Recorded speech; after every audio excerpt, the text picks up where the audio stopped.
If you're experiencing verification issues with Capital One after multiple failed attempts, follow these steps to resolve the problem effectively. Step 1. Check your information. Ensure that the information you are entering matches what Capital One has on file. This includes your name, address, social security number, and any other personal details. Step 2. Clear browser cache.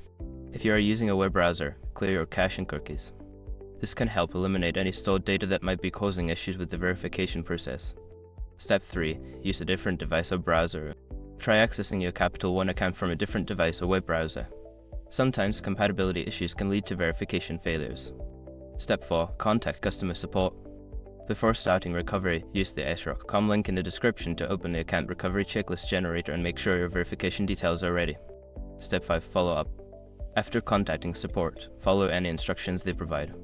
If they suggest waiting a certain period before trying again, make sure to adhere to the timeline to avoid further issues. By following these steps, you should be able to resolve your verification issues with Capital One.